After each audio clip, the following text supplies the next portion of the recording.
All right. I just want to do one thing. Yeah.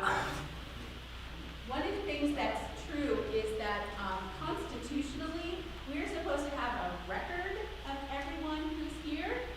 So this is just a little notebook where you can put your name so that we know that you were at this meeting on this date. And then we will keep this in perpetuity. So we're passing it around. You get points. You get points.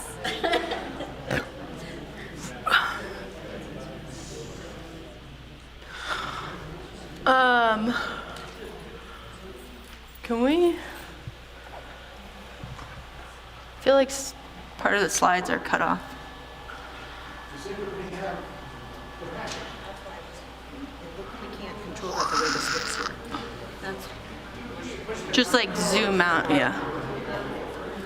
There we go. That's perfect. Yep.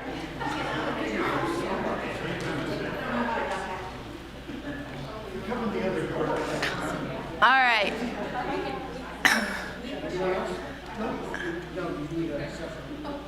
Okay.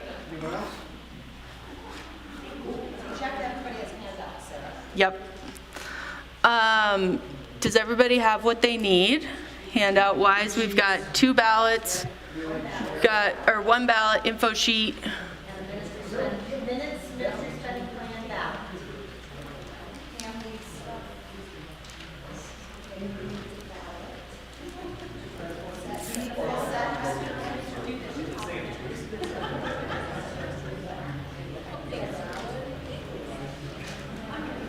Anybody else?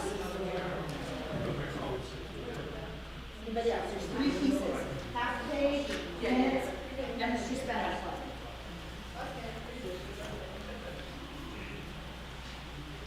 All right. This looks like a fun group. Well, I was just thinking, like, everybody in here, yeah, I'd totally invite you over for dinner. All right. I'm really good at cooking oatmeal. Breakfast, lunch, and dinner. All right, so we do have a quorum. I can visually figure this out. All right, if everybody could just please pray with me.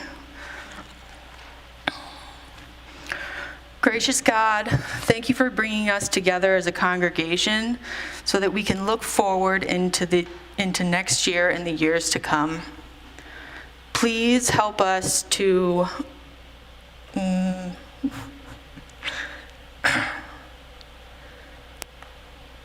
trying to think.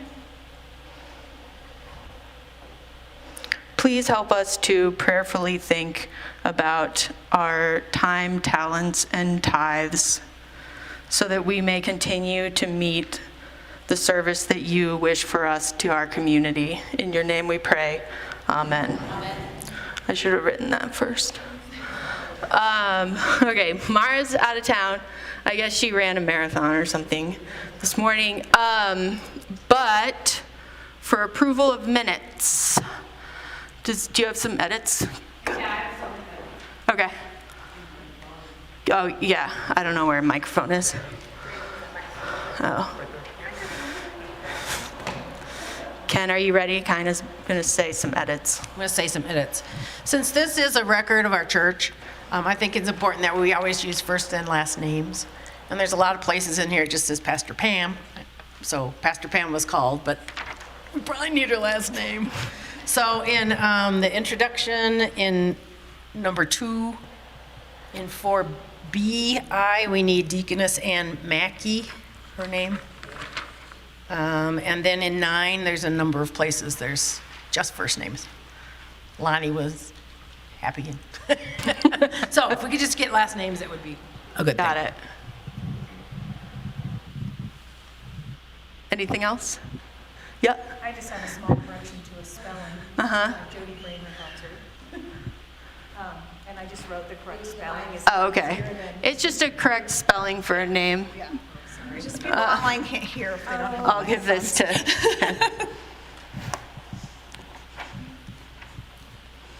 Here's the. Do you want your minutes back? Do you want your minutes back? Oh, no, I'm good. You don't? Okay. Okay, cool. All right, do I have a movement to approve minutes? Kathy Koshi. Make sure we do the last names. Oh, we'll do past pres. John Greer. All in favor? Aye. Opposed? All right, Ken, that was unanimous.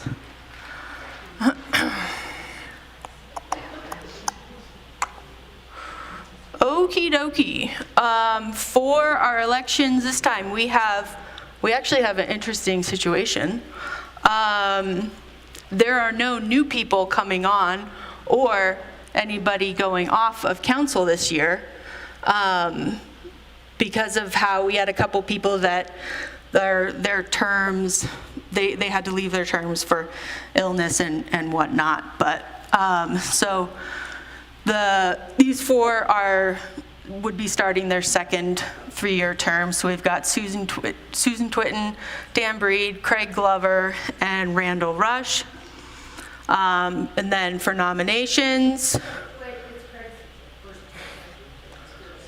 Oh, Craig's technically first term.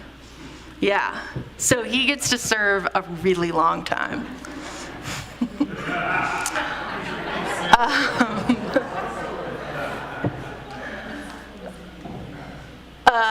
And then for nominations committee, sorry, Carol, I'm gonna butcher your name.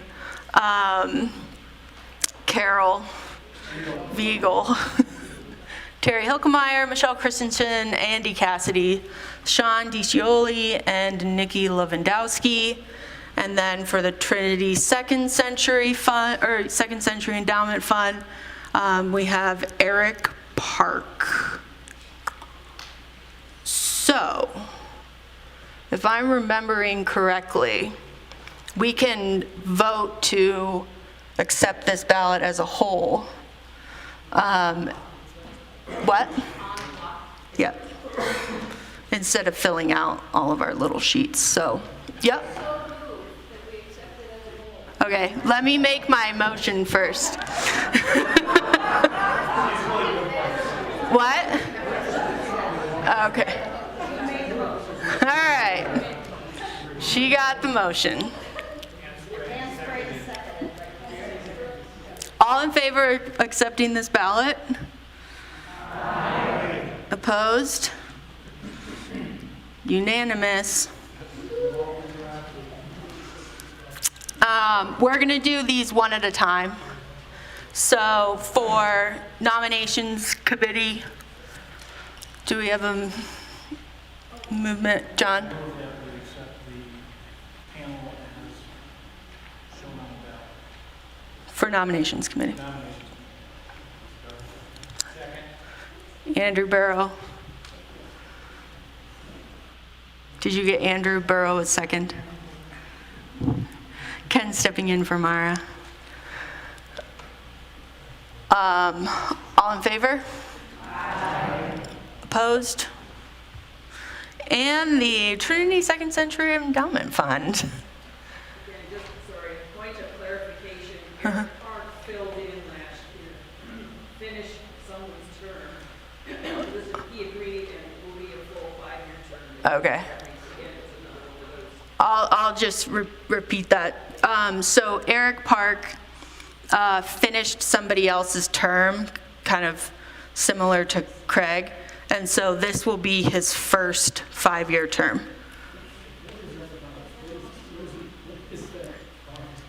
The Second Century Endowment Fund. We have an endowment fund that,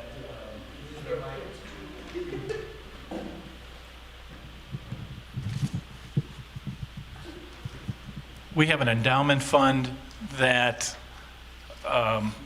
people can contribute toward, and I was the president of that committee for about 6 years. It's been a while since I've been on it, but my guess, the current balance of that fund is probably $250,000, $225,000.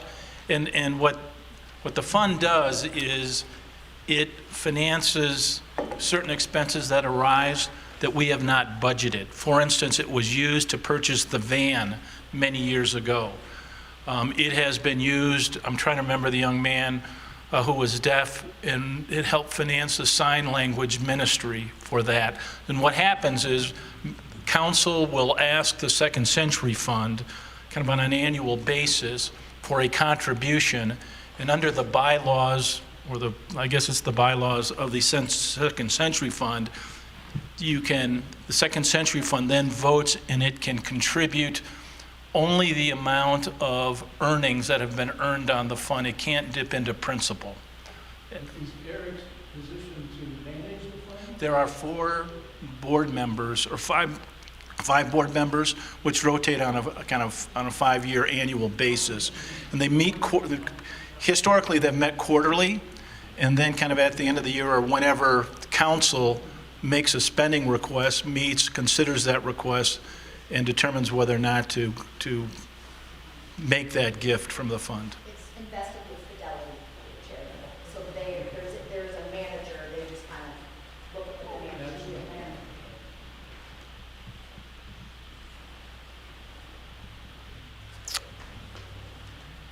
All right, any other questions about that? Somebody want to move it? Terry Hilkemeyer. Second, Kathy Thompson. All in favor? Aye. Any opposed? Cool. All right, Constitution review.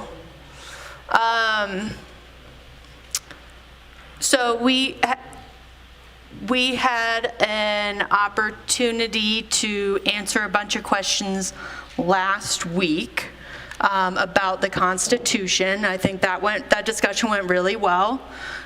For those who weren't there but have reviewed the new Constitution, and just to make this clear really quickly, what we're voting on today is to send this draft to the Synod. I'm looking at you to make sure that, yeah. We're sending this draft to the Synod for them to then approve. Then it will come back to us. So this Constitution wouldn't be actually voted on until next October, I think. Yeah. So just to kind of clarify that, this is basically saying, okay, this is our first draft going to the Synod, and then we would be voting on it next year. And in the meantime, we're going to live as if this Constitution is our new model Constitution. Yeah. So in this year, we can live into it and then figure out what we need to do to it. Yeah. And not on it, honestly.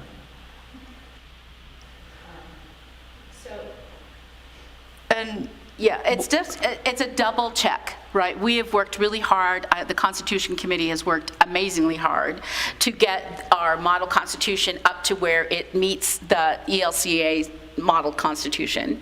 And then we've worked on the bylaws and the continuing resolutions to make it work for Trinity. And so now we get to vote on that, and then the Synod will go through it to make sure we are in compliance, because it is up to them to make sure every congregation's constitution is in compliance. And then next year we will ratify it. But we will live as if this constitution is our constitution starting if we vote. yeah. And a lot of the changes in there were required by the Synod, so we didn't have any say in that. I want to correct that, ELCA. It was not the Synod. Not our It was the Synod. big church. Yeah. And the way that I see the changes, I mean, this is just my opinion, but one, the reason that we're updating it is because we need to update it from the ELCA. And then the second thing is the updates aren't any crazy, I don't know, maybe ideologically charged things.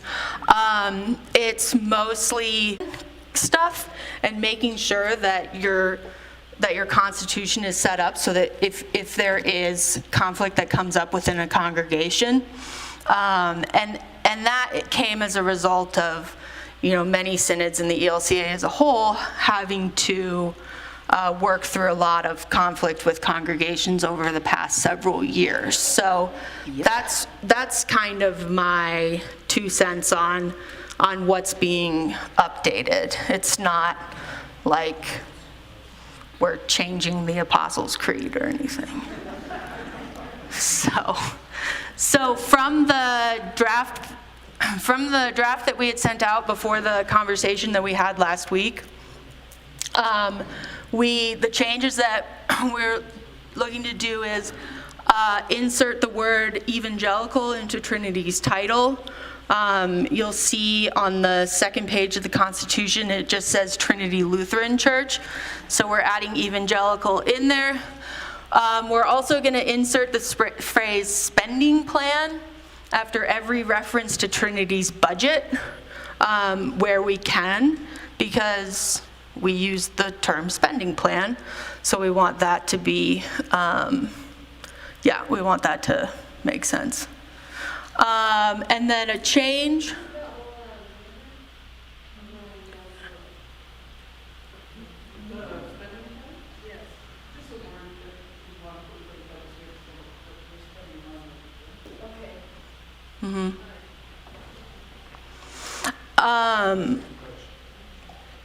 What?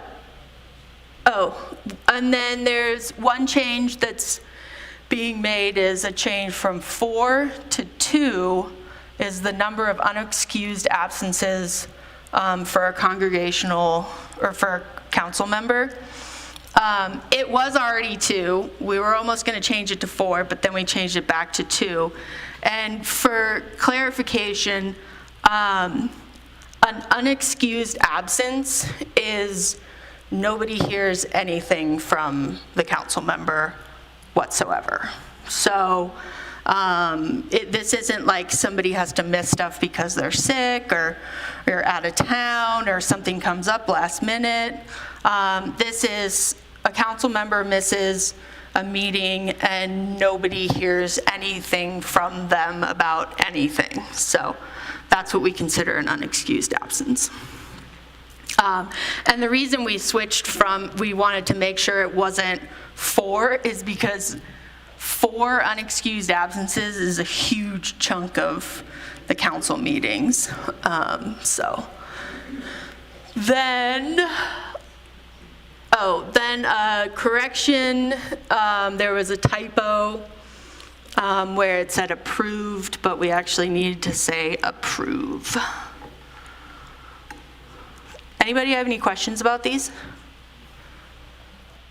Does anybody have any, I just want to see does anybody have any questions about the Constitution? Kinda. I don't have a question, I just would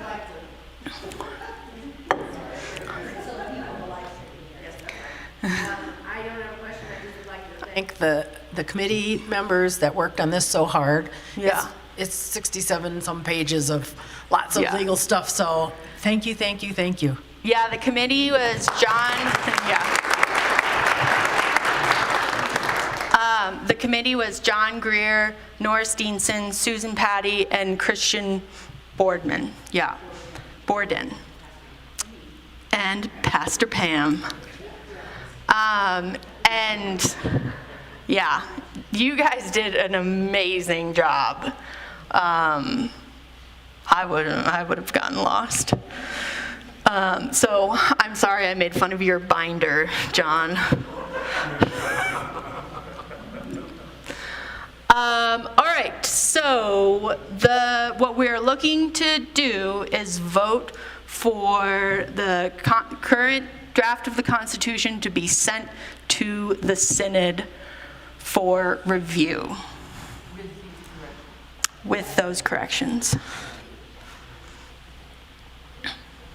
And just so you know, the Constitution that was sent to you on Wednesday in your Okay. email is this. Corrected version. So it's there. Jenny? All right, Jenny Koff move. Second, By who? Susan Zimmer. All in favor? Aye. Any opposed? Oh, thank you, Jesus.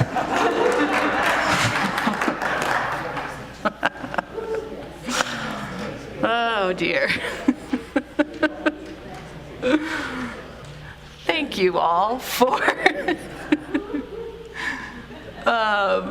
And it's not, I think I said this in a lot of my announcements, it wasn't that I didn't want people to have questions, I just didn't want us to be here forever.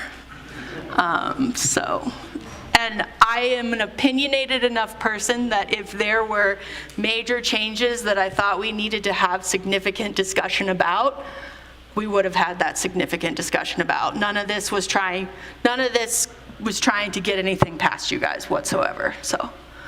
And to say there's 3 hard copies of the new Constitution. I have 3 copies of the new Constitution in the back if someone really wants to take one home and peruse. Pretty good. All right. So just before we kind of get into other stuff, I just wanted to share a couple of updates from our liaisons. Some of them just provided me some snippets.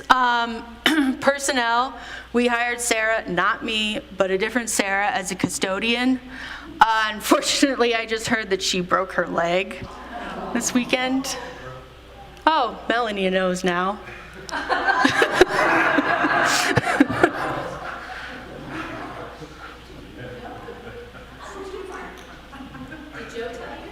Yeah. Okay. Brown. Sarah Brown. Janine is continuing along with the youth choir.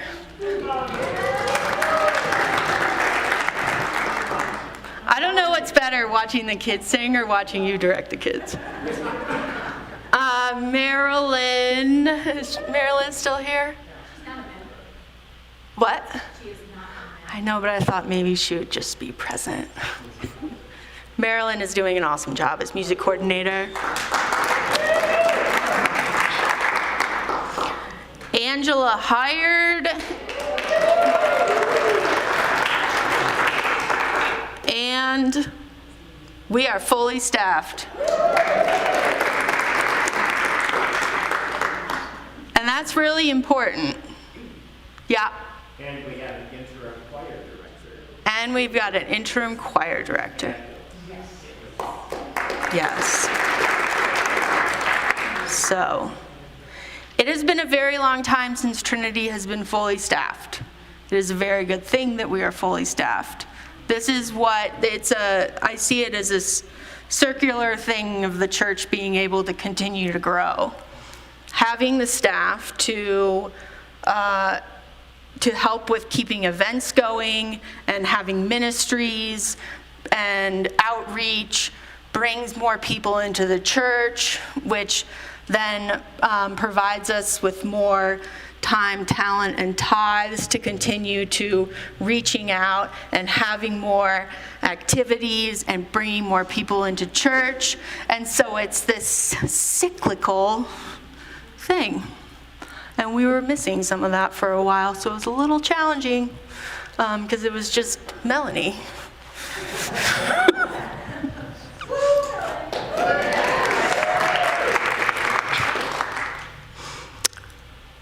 Stewardship, Jenny Koff has done an amazing job this year. Stewardship sometimes has not been everybody's favorite thing, and she's done an awesome job. So we've got our org chart up, we got the updated time and talent sheets, which we had a ton of people fill out, are gonna be doing another end of the year pledge card drive, and just continuing to explore stewardship opportunities. We've had some really good discussions with a woman named Tina from, I'm not going to try and pronounce her last name. It starts with like a V. It starts with a K. And yeah. Yeah.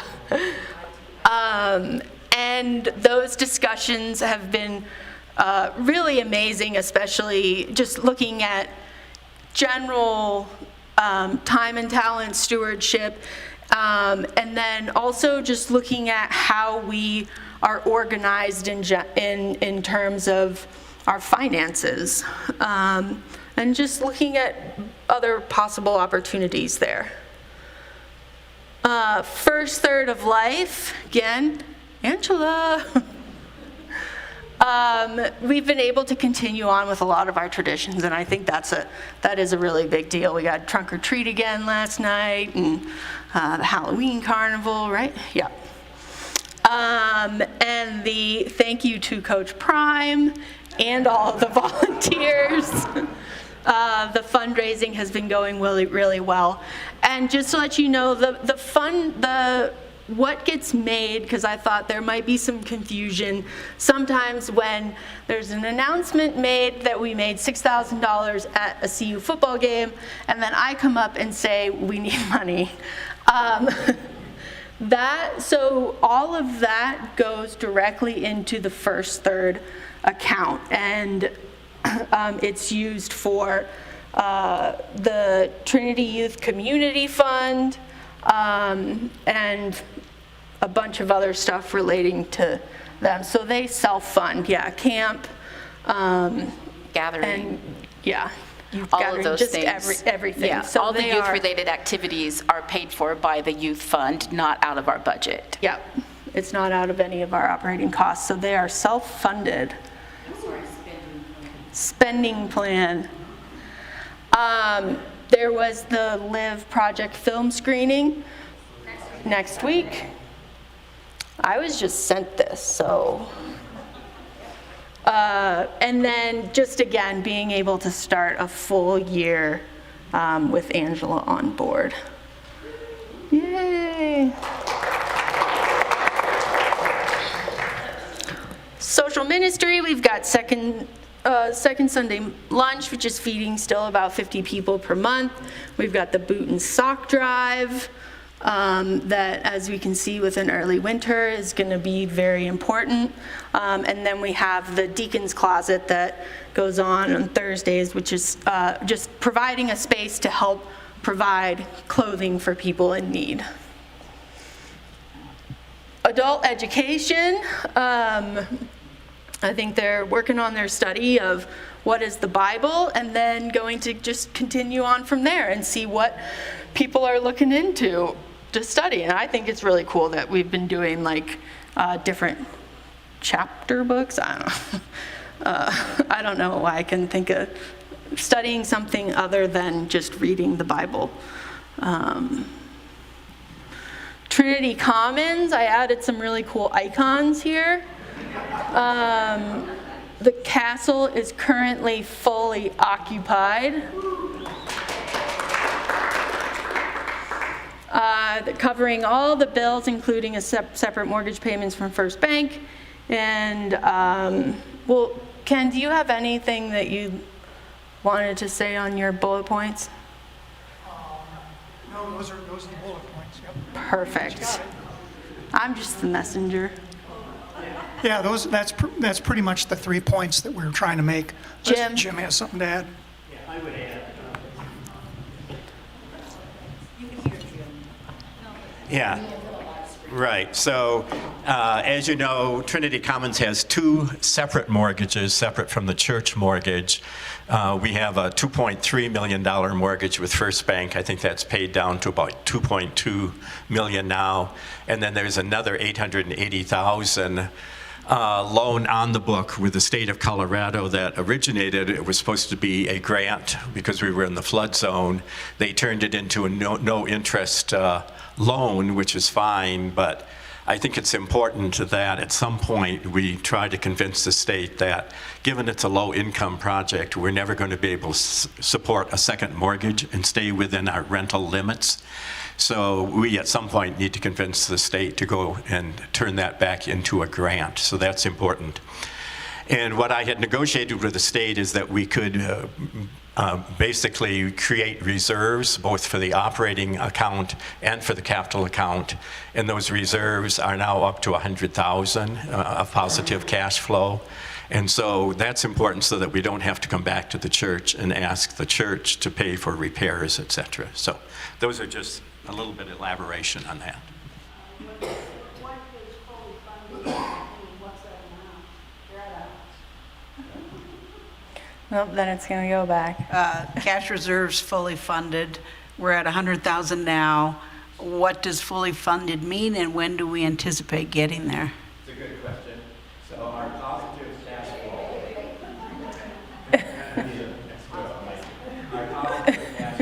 Is when we're fully occupied is 25,000 a year, and what I had so 100,000 is 4 months of positive cash flow.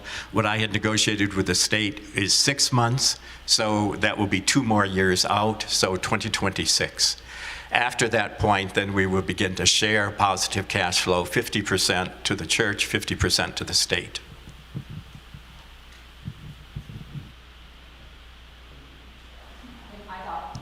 Turn me on, Andrew.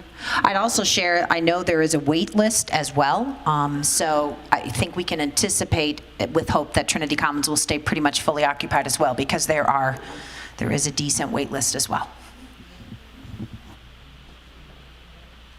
Evangelism. Lonnie's been doing an awesome job, but I don't think he's here today. So the picnics in the park were a success. One got a little rainy, but luckily Sean and Mara had just redone their whole house. And then we were able to do the map project to kind of see where everybody lives and who's close by you. I need to make sure my next slide's about to be, yep.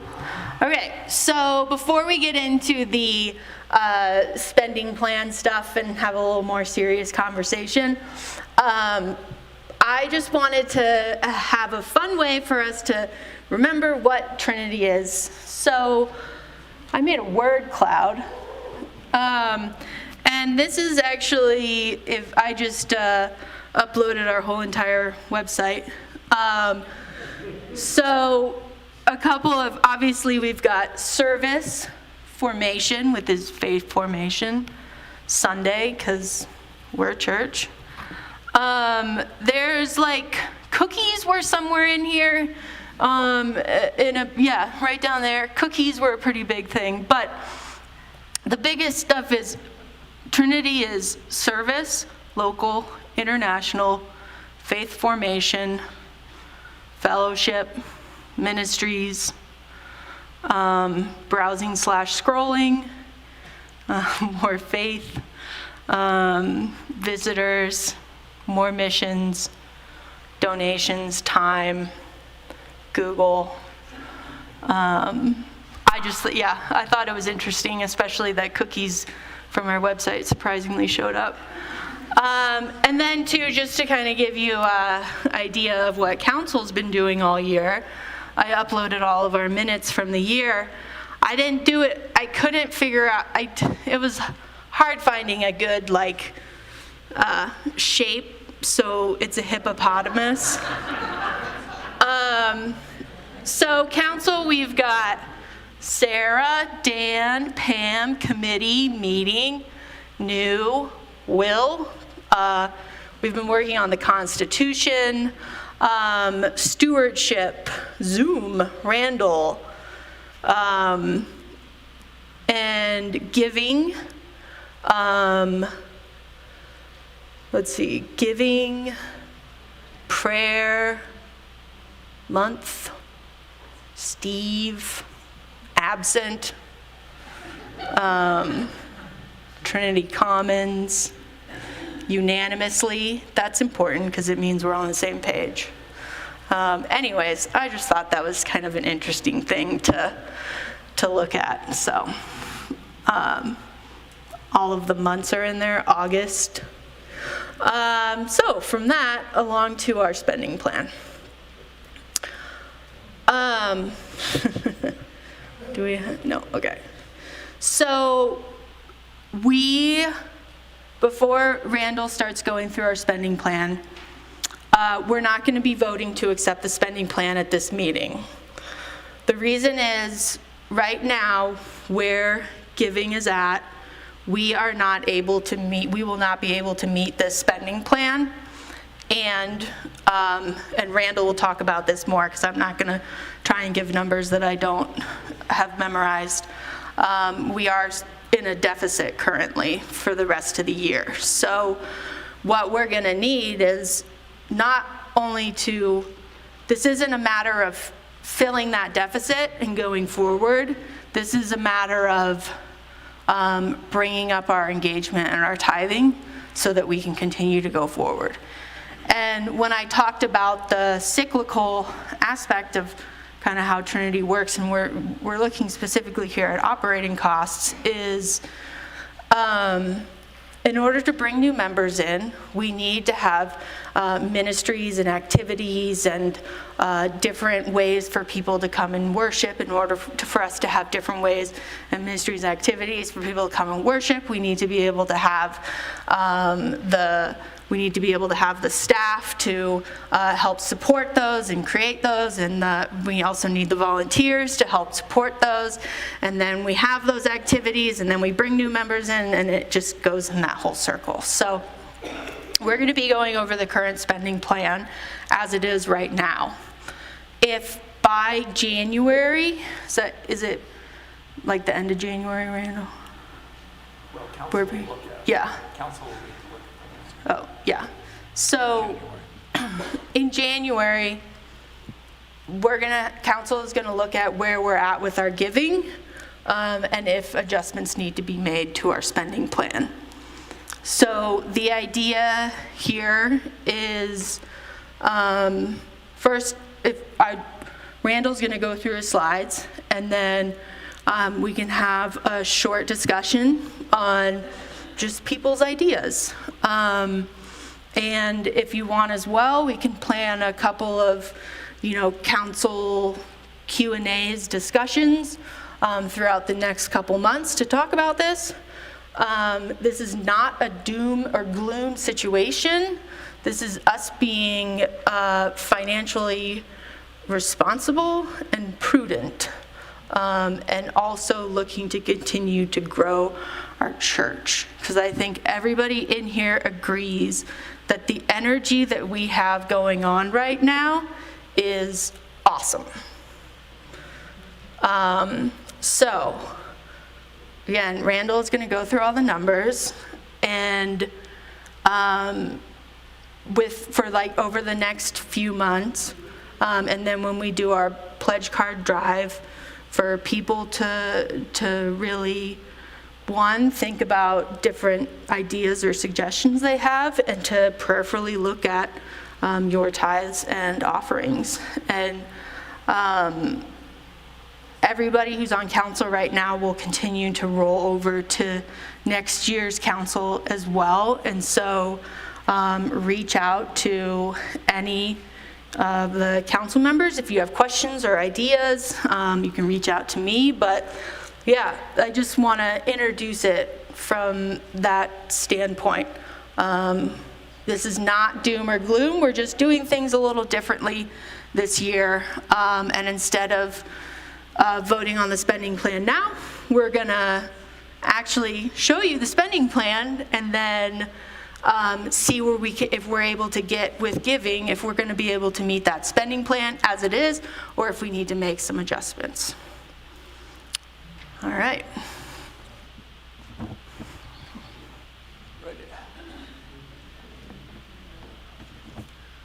Okay, is this on?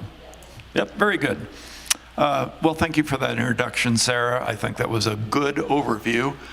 So what I will try to do is give a little context. We'll go back, we'll talk about where we are now, and then we'll look forward. And this is based on discussions that council has had, as well as the finance committee. We have some strategies. As Sarah said, potentially we will need to make some adjustments by the time we come to the January meeting. But council believes, and we pray, this community will support the activities that are going here, and so we want to be totally upfront in terms of where we are, where we need to be to continue to do what we think God is calling us to do. Oops, there we go. And I don't have any pretty graphics like Sarah, so I'm sorry. Yeah, well, there we go. So in terms of where we were, wanted to remind you, this is where we ended up in terms of 2022. We ended up in the black. We benefited in large extent by not being fully staffed. That helped put us in the black. Okay, as Sarah mentioned, we are fully staffed now. That's part of the challenge that we face. Okay, I'll get this right if I get my thumb. No. Oh. Okay. This is not my slide, but I think I recognize the points. Yeah, so things that did happen, right? I mean, Pastor Pam, youth director, significant savings. Joe started facility management. He's doing a lot of things. He's saving us money. He's improving the capital facility that we have here. So there's good stuff going on. And then we raised $24,000 plus for roof repairs that have been talked about for at least 20 years, if not longer. I mean, there have been various patches, but we actually got the roof fixed. And so that is a huge, huge deal. Then when we look, you've seen this chart before a couple of times, but this just shows, where our spending goes. And I really wanted to highlight, if we look at what I think of as fixed costs, things that include staff salaries, support for staff, the mortgage, utilities, etc. Depending on where, how you look at that, those are either about 87% of our total ministry spending plan before benevolence or 77% after benevolence. So if you think of your own budget and think of mortgage and so on, there are a lot of costs that you have that are fixed. They're really hard to change. Mortgage, health insurance, all those sorts of things. Well, we operate the same way. And so we want to be aware that that's part of what we need to realize is that to keep the lights on, to keep this place functioning, to keep staff going, there are other places we can skinny up a little bit, but we've got a lot of these fixed costs. And I don't think we've ever looked at this before, but this is where we're at in terms of 2023 giving. So we had some nice months early in the year. As you can see, there's some big bumps there. Then we've had a steady base, basically, 43,000 a month of steady giving. We've been trying to figure out what's going on, post-COVID, lots of things have changed, etc. One of the things we think is going on is that a lot of people have converted to automatic giving, electronic giving. Well, that has the advantage you don't have to think about it every month. It gives us a nice, consistent base of stuff coming in. But potentially, because we don't think about it, we may not think, is it time or do we have the opportunity to increase our giving? And then we know that there are other things going on. People are giving out of deferred tax accounts once they get past 70 and a half. Some of those come in quarterly. So we're kind of in a new environment in terms of our giving. But I wanted to put this here in that we're through September. We have that number. You'll see those numbers giving spending to date in the rest of the slides. And then if you just take the average of spending, the average of giving for the last 9 months, run it out through the end of the year, which is that flat line, the last 3 months, what that suggests is that currently we will be in the hole about $70K without any bump year-end giving. If we have the bump in year-end giving that we had last year, that comes down to about $40K.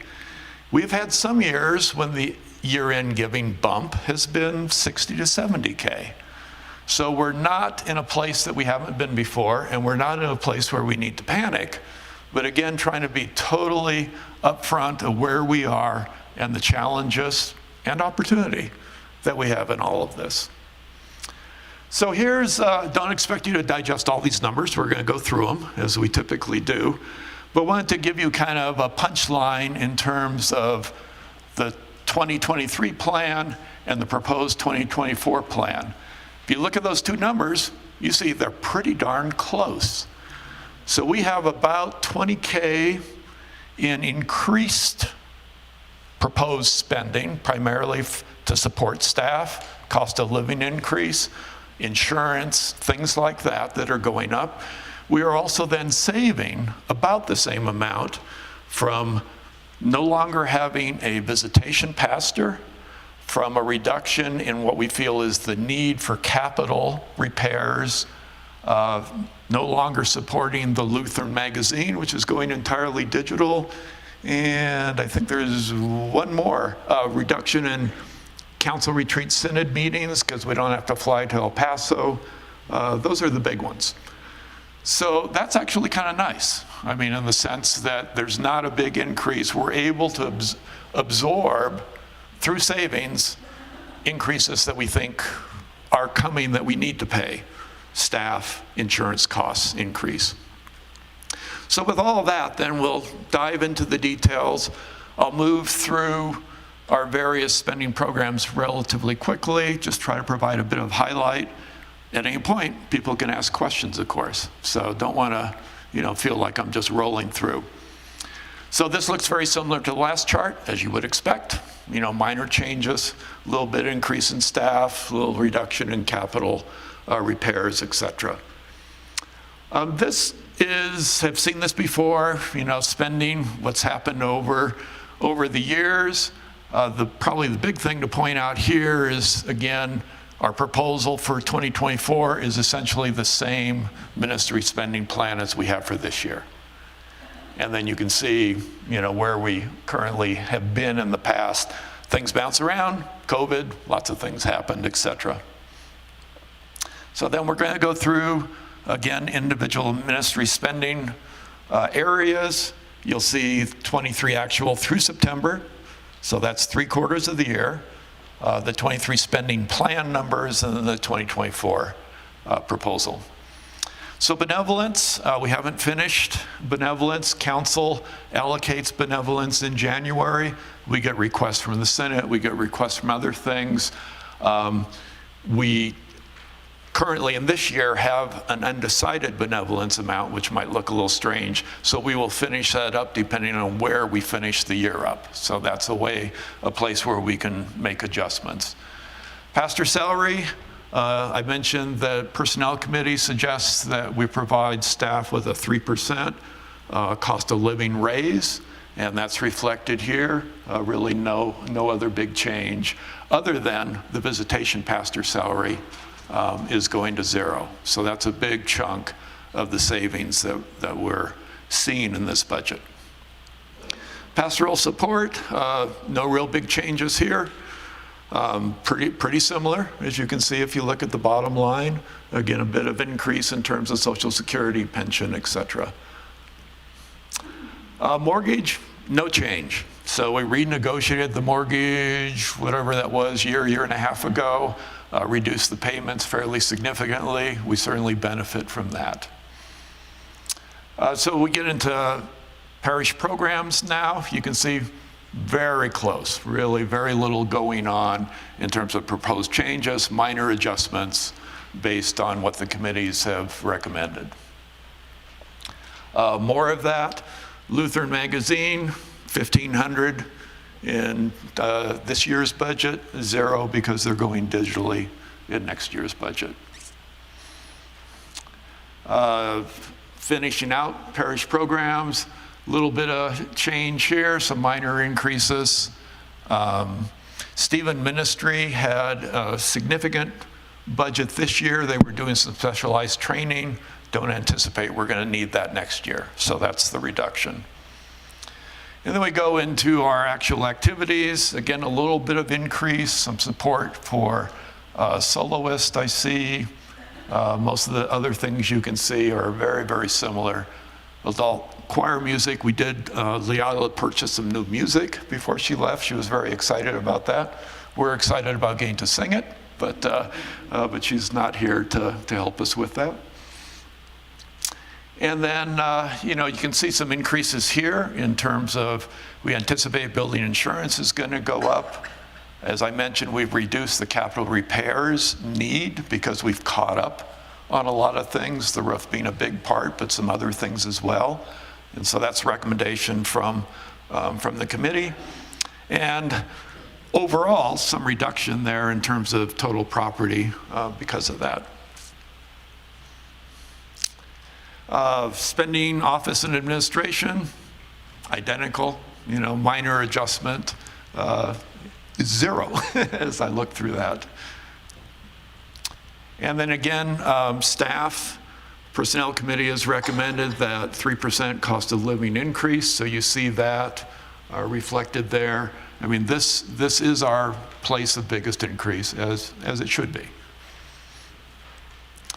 And then we, a little bit of increase in Social Security, workers' comp, reflecting those salary costs, a reduction in the council retreats, synod meetings. And then we also are seeing a reduction in terms of our contribution to the building next door. So you see that shared operating COA costs, we actually are getting some money back from them this year, and we anticipate that we will have at least that, if not potentially a little more savings in the coming year. So you can see that reduction there. So we've seen, same graph that I showed you earlier. Basically, budget is proposed to be identical, very, almost identical to where we were this year. And then this is just another way to look at those same numbers. That last graph, you can see starts from 400K to 800K, so it kind of exaggerates the changes. If you look at this graph, you can see from 0 to 800, puts it more in context at just a little increase there. If I can just make a comment. All right. Just to kind of see, like before COVID happened, 2019, our spending plan was very similar to what what we're hoping for this year and then what it was last year. And obviously there was a drop during COVID that makes total sense. But just to kind of reiterate that while the spending plan is bigger than some of our most recent previous years, we also weren't fully staffed then. We weren't utilizing our building nearly as much. We didn't, so we weren't needing any building updates at that, or even paying attention to that at those times. So it's not that we're just going all willy-nilly and spending a bunch of stuff. We're getting back to where we were before COVID, and we'd gotten a little comfortable in the spot that we were at. So that's all. Yeah. And so then, as Sarah said, we're not asking for approval. We had a very good meeting of the Finance Committee last week or week before, don't remember. Finance Committee, I'll put a little plug in here, is currently myself, Jim Topping, and Marv Daney. We could use another member or two if people like this kind of stuff and want to think about it. But the benefit of the current Finance Committee is, for those of you that know Jim, incredible wisdom and experience. Same with Marv. They had a lot of good advice of things that we should be watching, things we should be looking at. And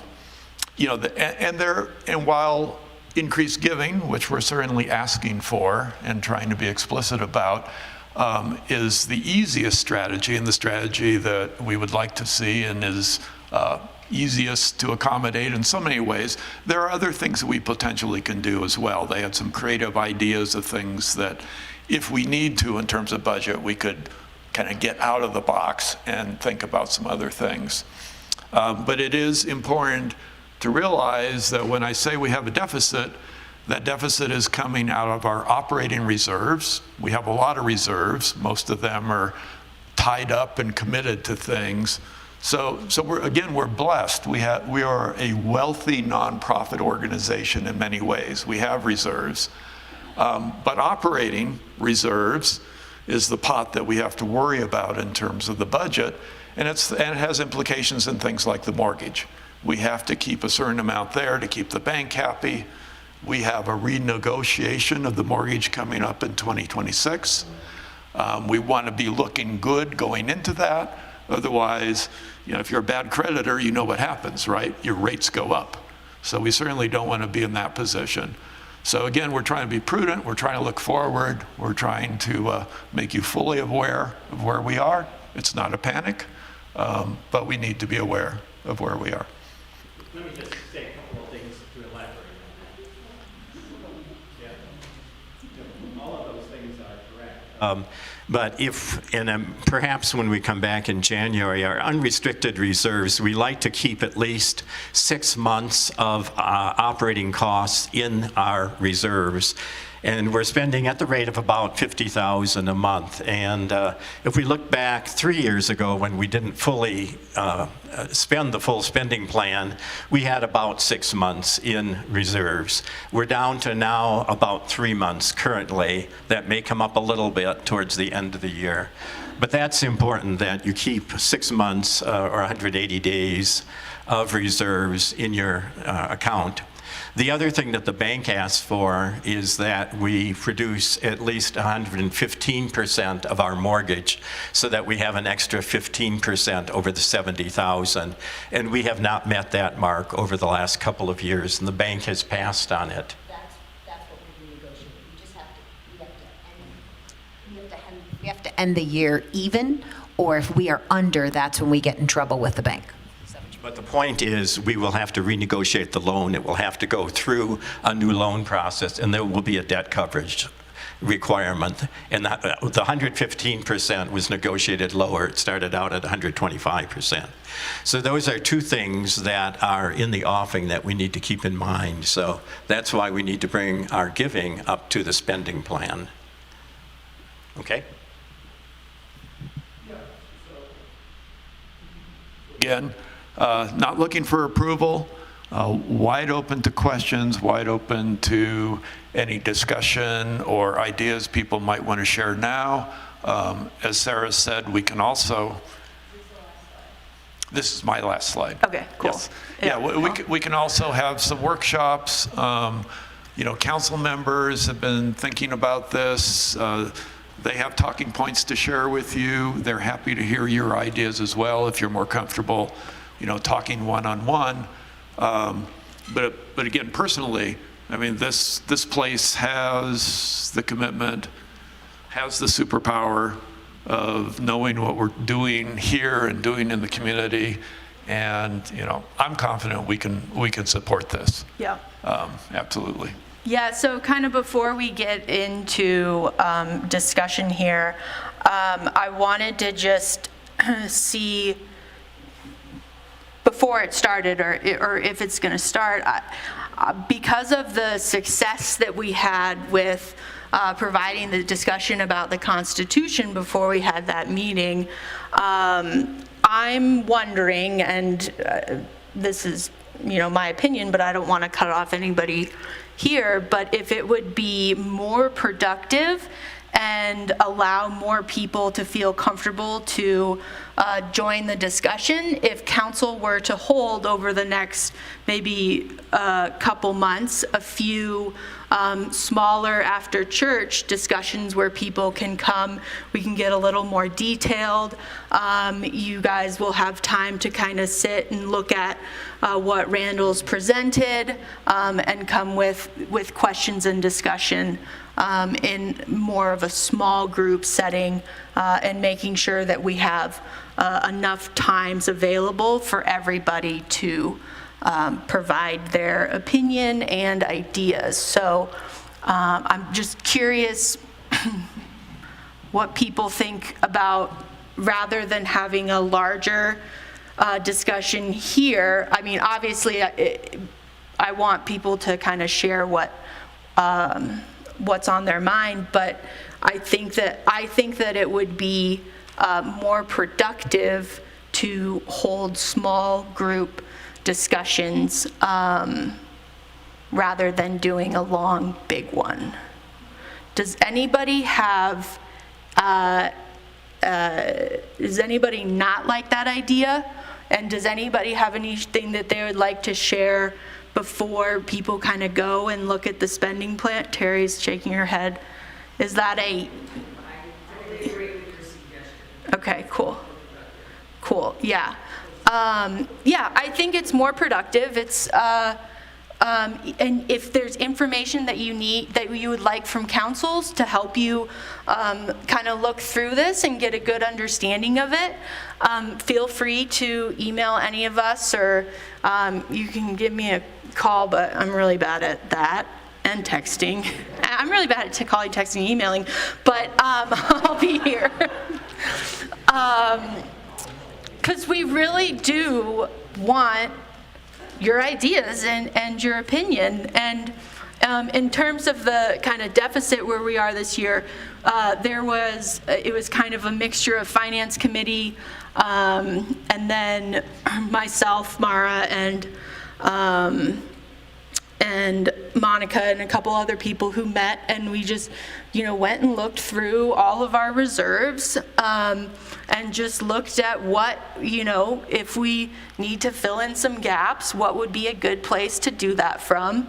And all of this is from being responsible and prudent so that we aren't all of a sudden having to do a bunch of things at the last minute. So this is purely just for, I don't even want to use the word preparation, but it's not stuff that we typically look at. So it was a good opportunity for everybody to kind of understand where our finances are, and where we do have money. So yeah, I feel really confident, but I'm confident in the fact that there will be a change. And again, it's just like, thank God that after the hardship of COVID, like, we survived, you guys. And that's a really big deal. Yeah. Terry?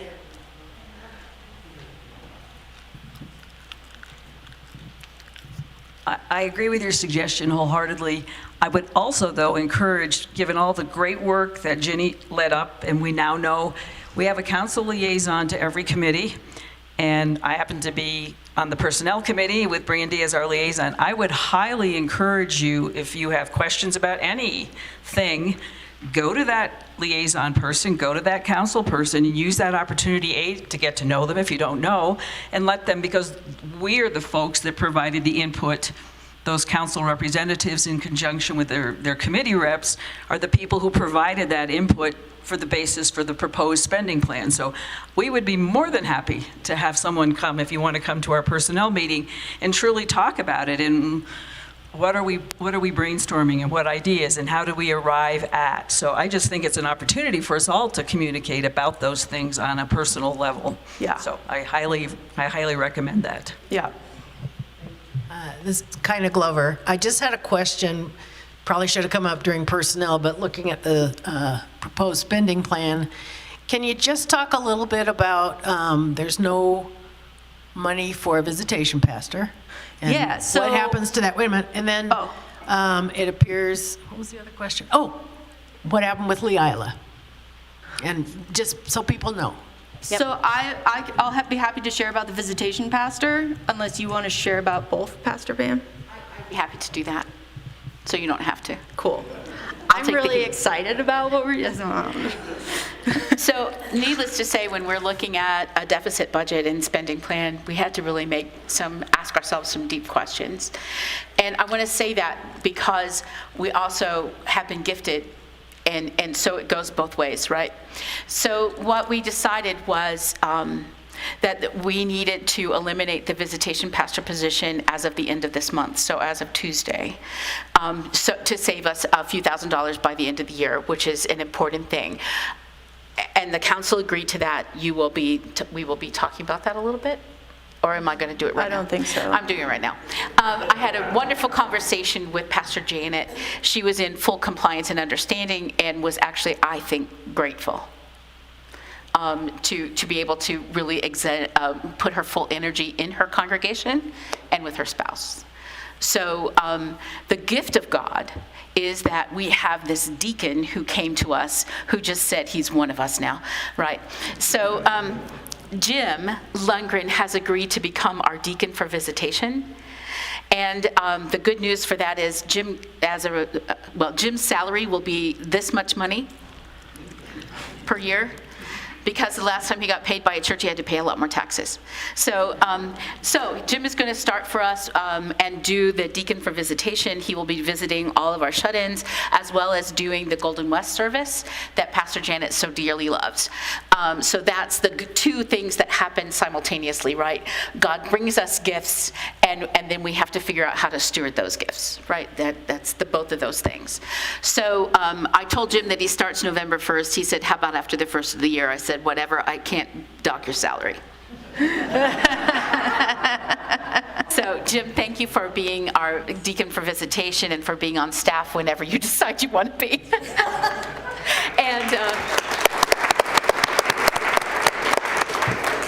And we want to thank publicly Pastor Janet for all the work that she's done for us all of these years and the way that she's been with us. I feel blessed to have a sister in the faith. I know I can call Janet anytime, and she knows that about me too. So that's the good news and the sad news. That's also good news. So, and Leila, okay, thank you for that. Leila came to me in the middle of September, realizing that her workload at the university is so big this year because they have the dean retired of the program, so they're in a search, and all of the other music staff is off campus this year. There's nobody on campus but Leila. So she, out of concern for the students in the program and the money that they pay to be there, right, she felt like she needed to devote all of her energy to CU and the program. And so we agreed to that, sadly. Not that we had much choice, she was quitting. But the real good news for that is, since then, Leila keeps sending me potential choir directors, and we are so blessed to have Allison here as our interim choir director, and we will see what happens as the Holy Spirit moves in her life. She may end up our full-time choir director. We'll just see. Right now she teaches school, and she, so that's her main goal, gig. Yeah, that's her main gig. But we'll just see how things go. So I'm grateful for Leila's 10 and a half years here.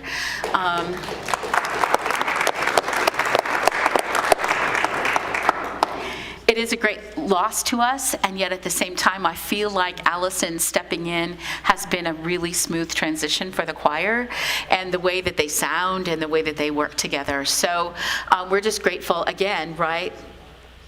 We have one loss, and the Holy Spirit steps in with the other things. So that's the news about the transitions in staff.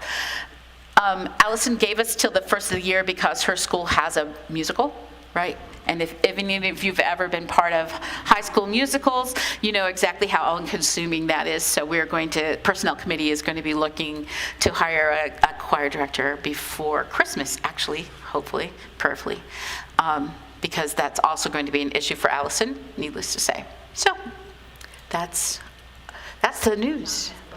Well, thank you all. Yeah, John? Not really a question, but my wife has heard me say this at home numerous times, but I marvel at the quality of our choir relative to the number of voices. It is amazing, isn't it? Mm-hmm. Yeah. Yay, choir!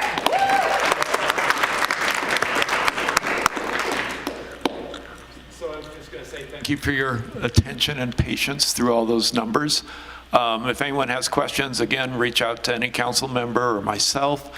Also remembered one thing that I should have acknowledged as uplifting note, we raised the money to redo the upstairs. If you haven't looked at it, it was beautiful. That was above and beyond your giving reflected in the budget. And this congregation has done that repeatedly. So we need to acknowledge that. There's more giving than what we show on this screen. And again, that is a blessing. You're a blessing to the community. Thank you.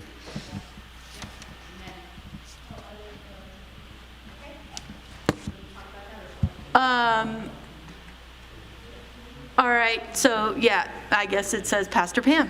Okay. Look at that. So this year, in April, we will be gathering in Loveland, Colorado, to elect a new bishop in our Synod Assembly. And so it was really important for us to have people that were ready to and willing to go. The good news is it's all three of your staff people, right? So Angela and Jim and I will be going to the Synod Assembly in Loveland as your representatives to this Synod Assembly. And then in that time, we will be electing a new bishop because Bishop Lundgren has agreed that it's time to retire. Gonia. Why did I say Lundgren?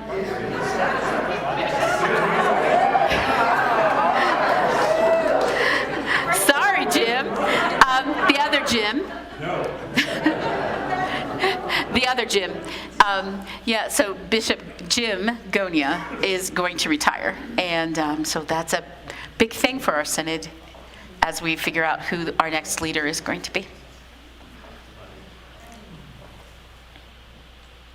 Perfect. We have to go to it. Oh, So I would like to make a motion that we Approve Angela Rulli and James Lundgren as our voting members to the Synod Assembly.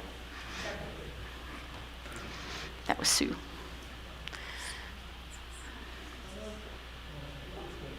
Any questions? did you just want to get your name on the, Steve? Okay. All right, all in favor? Aye. Opposed? Good, because that would be awkward. All right, any other kind of questions that we have here? I know we're probably all getting pretty hungry. But yeah, if there's any questions here, yeah. Well, let's get your... I'm Gail Gray. I've been a long-time member here, and I rarely speak, but I was looking at your financial charts, and I was wondering, I feel like we've kind of left that hanging, and I really would like to see some workshops or some meetings where the congregation, there are some questions. I mean, those are nice-looking charts. They only show one thing, and there are other things that have changed in this church. It's the size of its membership, the age of its membership. There was 14 years of information on the finances, but it doesn't tell us anything else that's happening in the church. And I would like to have a little more background in order to see where this church is going. So my request is to make an active request of you that you say, let's have some hour meetings after church on Sundays. Don't put them at 8 o'clock at night because I won't drive down out of the mountain anymore at 8 o'clock at night with two cataracts to come to a meeting. And I would really like to see that. That's my request. Yeah, and that's what I'm, council get together, some other kind of